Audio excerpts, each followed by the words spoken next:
किर जहिया से ले लन पियावा आरे तीन गोगिया नवा हो पूजेरी पियावा किर जहिया से ले लन पियावा अरे तीन गोगिया नवा हो पूजेरी हरे जहिया से ले लन पियावा हरे तीन गोगिया नवा हो पूजेरी पियावा भैला न हो लाला पूजेरी पियावा भैला न हो लाला पूजेरी पियावा भैला न हो लाला पूजेरी जहिया से ले लन पियावा तीन गोगिया नवा हो पूजेरी पियावा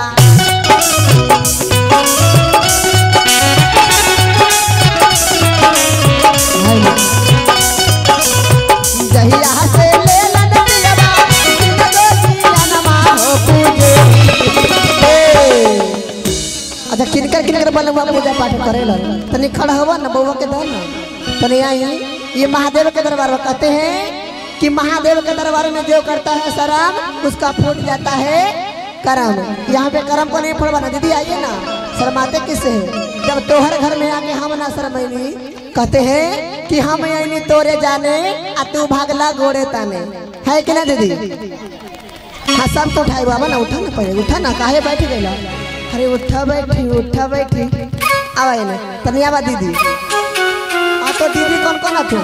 अपन अपन दीदी के लेके आवा हाँ बोला आवा दीदी आवा अरे की जहिया से ले लन पियावा हाय रे तीन गोगिया नमा हो पूजेरी पियावा भैला न हो लाला पूजेरी पियावा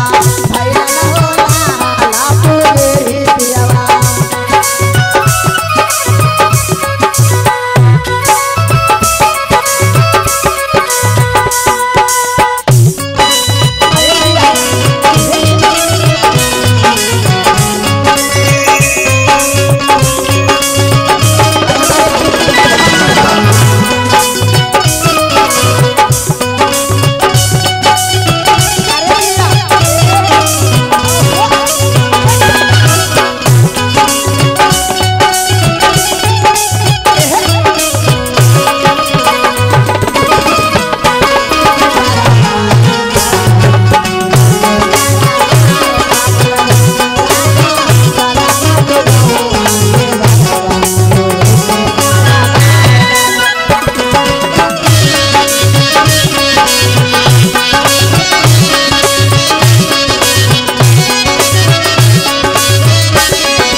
पहले ढेर दारू ताड़ी पी के गांव भर के लड़कन जोरे अपन दोस्त यार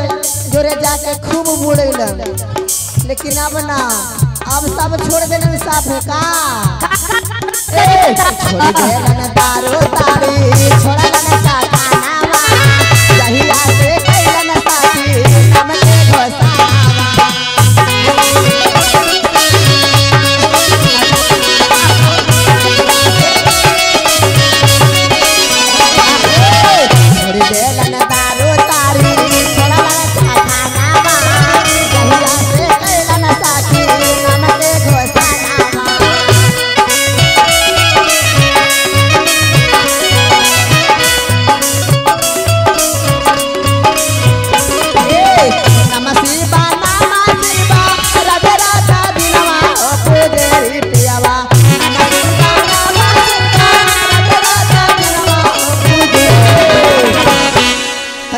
दीदी इधर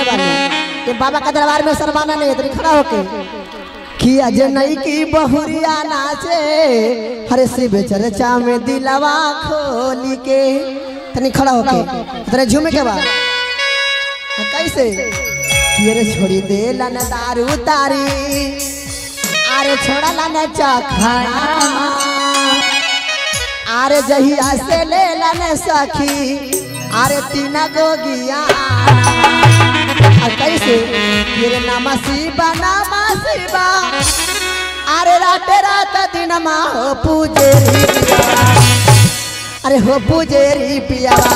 भैला न हो लाला पूजेरी पियावा भैला न हो लाला पूजेरी पियावा भैला न हो लाला पूजेरी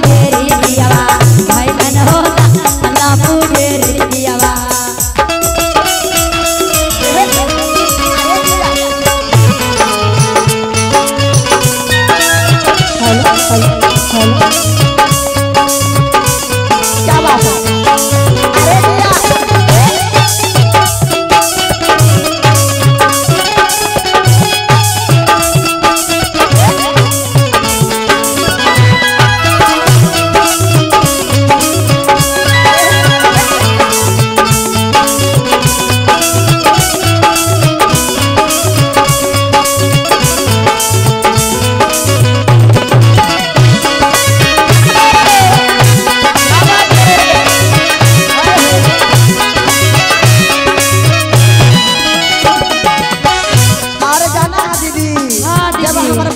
दारू तारे फेंकेला तो दुनिया हमारा बड़ी ताना मारे लगे। अच्छा कि तोहर मर्दाना पी के अब हो तो हमरा बड़ी गाड़ी बात दे हो। हाँ हाँ सोहरे बात बिगाड़ दे हो तना कहो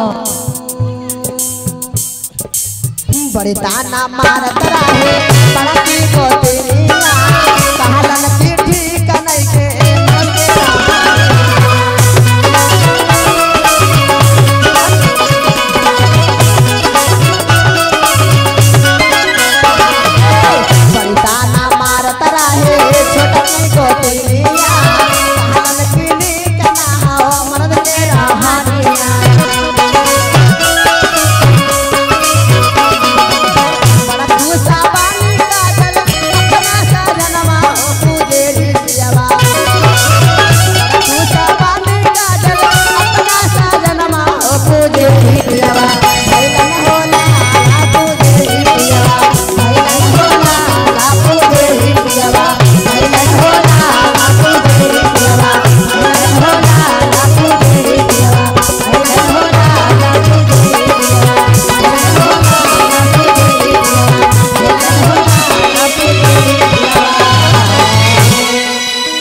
बाबा भूतनाथ की जय। अब तो हम बड़ा खुश बानी अपना सजनवा से काय के संगे संगे उनको लेके जाता नहीं प्रेम से बाबा भूतनाथ की जय।